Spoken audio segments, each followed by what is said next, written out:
Colleagues, I wanted to come to the floor this afternoon to just talk very briefly about the real-world impacts of the decisions we're going to make in the next week or so regarding the future of the budget.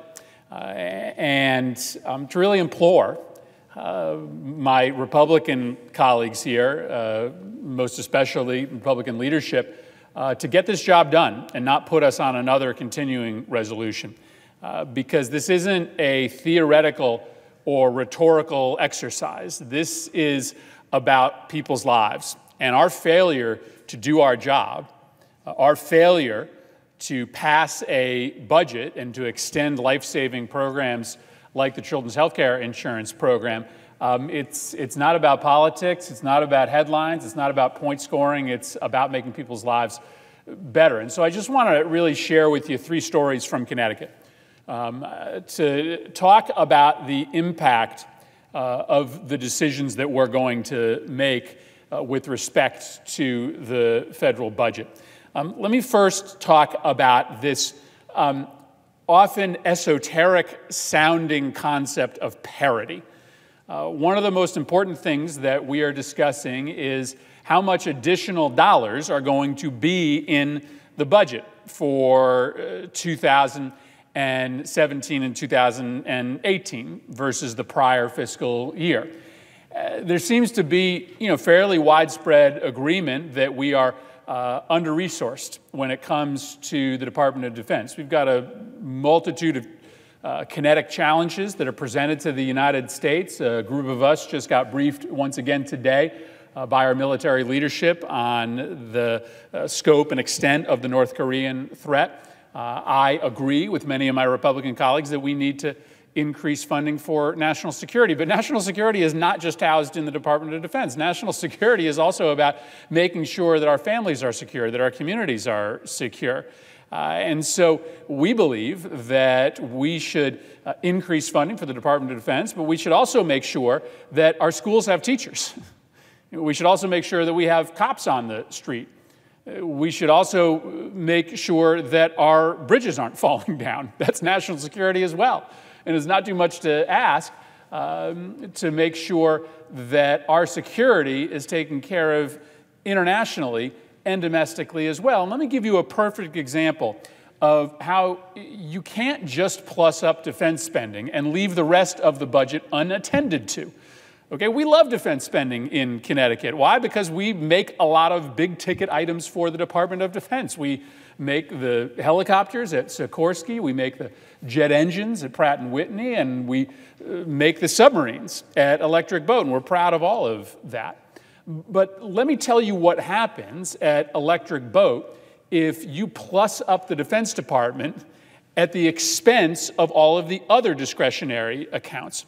So we're going to be building a lot more submarines over the next 10 years. We're now building 2 fast attack submarines a year. We're going to start building the new ballistic missile submarines, the Columbia class. And Electric Boat needs to hire 14,000 employees over the next 10 years. And much of that is because their workforce is older, and so they're going to have a lot of retirements. But they've got to find 14,000 new employees over the next 10 years. And if they can't, we cannot make the submarines in the United States, or we cannot make the parts that go into the submarines in the United States. Either the job won't get done, or the work will happen somewhere else in another country. Now, you can't assemble the submarines anywhere other than Electric Boat, but those parts will go to foreign companies rather than American companies. The way in which we are going to fill the 14,000 jobs is through the Department of Labor.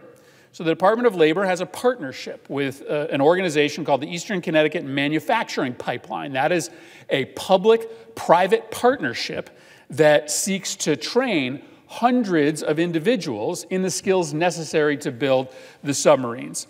They got 4,500 applications over the past year. They can't place all those people because they only get a certain amount of funding from the Department of Labor, but they were able to train 500 new workers for Electric Boat, putting them right into those jobs that are necessary to build these submarines. The problem is the money for that program is running out, and with another CR, they can't get renewed funding for that program. And so if you plus up the Defense Department without increasing funding for the Department of Labor, you can't get the stuff that you want to build in the Department of Defense because you can't get the workers in order to fill the contracts. And if you don't renew this contract, if you don't renew this funding agreement with the Eastern Connecticut manufacturing pipeline, the work won't get done or the jobs will go overseas. And so I just want my colleagues to understand that this isn't some philosophical belief that we need the same amount of money in the Department of Defense as we need in the rest of the budget. It's practical. It's practical because we need domestic economic security, but you also can't execute the Department of Defense contracts without funding in the rest of the budget. Second, let me talk to you about the real-world implications of not funding the Children's Health Insurance Program. Healthcare, more than any other issue, has just become a political football. Democrats toss it to Republicans, Republicans toss it back to Democrats. And yet there's no other issue that's more personal than this. If you don't have health care for you and your family, nothing else in your life can happen. And so I just want to share you one story. And these letters, these emails are flooding into our offices with respect to the real-world impact of not funding the Children's Health Insurance Program. In Connecticut, letters have gone out to families whose children are insured through CHIP, telling them that by the end of this month, that is 20 days away, they lose their insurance. And so here's what Tara from Washington, Connecticut writes to me. She says, despite our full employment, our full-time employment as a couple, she works as a small business manager. Her husband is a full-time electrical apprentice. She says, despite our full-time employment, my husband and I do not make enough money to buy health insurance for our children, in addition to our other mandatory expenses. She explains that her kids go to daycare, which costs $1,800 per month, which she says is more than their mortgage, plus taxes, plus insurance. Back to her letter, she says, this is where the Children's Health Insurance Program comes into our lives. I can't even begin to tell you the anxiety I faced when I was pregnant with my daughter, crying every day because I didn't know how we were going to make ends meet. Thank God for a family friend who happened to be an insurance agent. She told us about CHIP, and suddenly some of that anxiety was quelled. We've been blessed to have CHIP in our lives. I'm saying CHIP. She actually writes in this letter Husky. Husky is the name of the CHIP program in Connecticut. We've been blessed to have CHIP in our lives. Last month, my daughter got RSV and was prescribed a nebulizer. 2 weeks ago, my son caught it from her, and that developed into a double ear infection and pink eye, requiring 2 expensive medications. The copays and premiums are manageable, and they got the care that they needed. She said, I read in the local paper this weekend that letters were going out to us telling us that our coverage is going to end on January 31st. She's writing this in December. She says, we're a week away from Christmas, and what should be a happy time of year has now turned into stress and depression. How am I going to get insurance for my kids? My daughter turns 2 on February 10th. How am I going to pay for her well visit? I can't just skip it. They won't allow her back into daycare. I can't believe the dysfunction going on in this country, she writes. I cannot believe tax cuts for the wealthy have taken precedent over the health of my kids. What is Congress doing to ensure their continued health care? This story can be repeated literally millions of times over all across this country. People who went through the holiday anxious and depressed because they were convinced that we weren't taking seriously the health care of their kids. When we debate the budget, it has to have attached to it a long-term, if not permanent, extension of the Children's Health Care Insurance Program, because there are families out there just like Tara who are doing everything we ask them to do. She's full-time employed, her husband's full-time employed, and they can't afford health insurance for their kids, if not for this program. Finally, let me talk to you about the importance of making sure that we get the right amount of disaster funding to Texas, Florida, and in particular to Puerto Rico. Puerto Rico matters to us in Connecticut because we have the largest percentage of our population with Puerto Rican roots than any state in the country. We're so proud of that. Our Puerto Rican community in Connecticut, it's vibrant. economically, culturally, powerful, politically, involved in our cities, in our towns, in our state government. The governor of Puerto Rico has requested $94 billion for Maria recovery and rebuilding. And I'm just back from Puerto Rico. I can report to you that that island is still in crisis. 100 days after the hurricane hit, more than half of the country, half of the households still don't have electricity. If that was happening in Connecticut or Alaska or Louisiana, there would be riots in the street. But for some reason, it's acceptable in Puerto Rico. We are 100 days after the hurricane, and we still haven't approved a disaster assistance package, and the Trump administration is nickel and diming the island on the money that we have already authorized. I walked through the poorest, most densely populated neighborhood in San Juan, in the capital of the city, of the country, of the Commonwealth. They have no power. Mold is growing in these homes because you can't dry out the moisture without electricity. Kids are enduring more frequent and more intense bouts of asthma. People are dying because they can't refrigerate their medication or keep their ventilation equipment running. This is what's happening in the United States of America. And so we need to authorize significant, robust funding for Puerto Rico and for Texas and for Florida. We need to do it now. We need to do it now because the day that I arrived, I think January 2nd on the island, it was reported to us that it was the highest volume of people leaving Puerto Rico since the hurricane on that day, January 2nd. The exodus is getting more intense.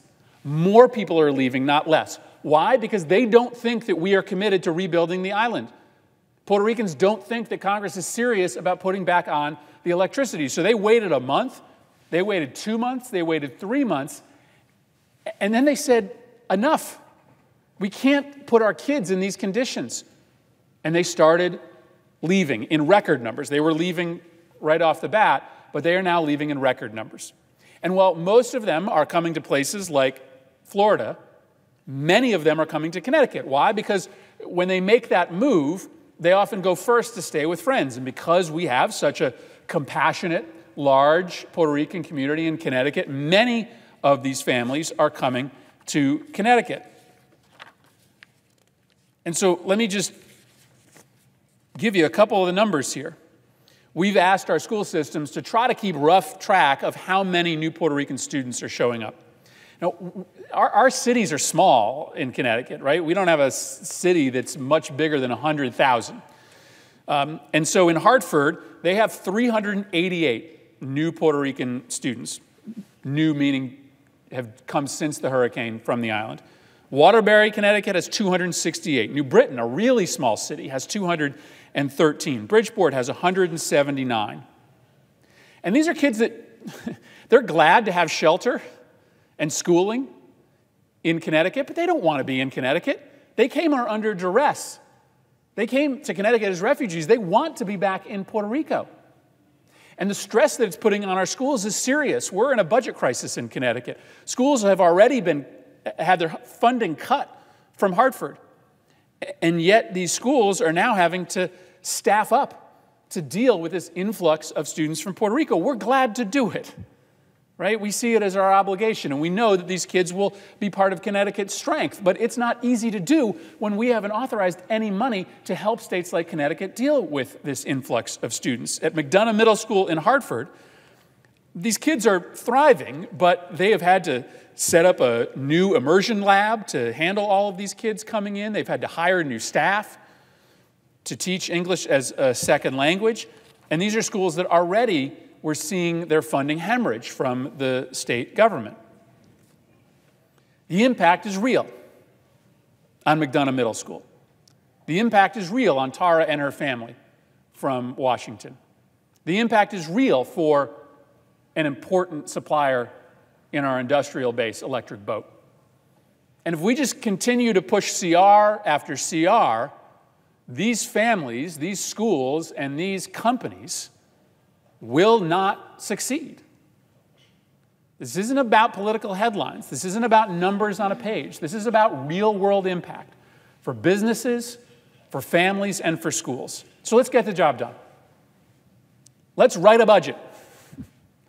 Let's at least agree to the overall budget numbers. Let's fund the children's health care insurance program. Let's get Puerto Rico and Florida and Texas everything that they need. Newsflash, that's our job. I yield the floor.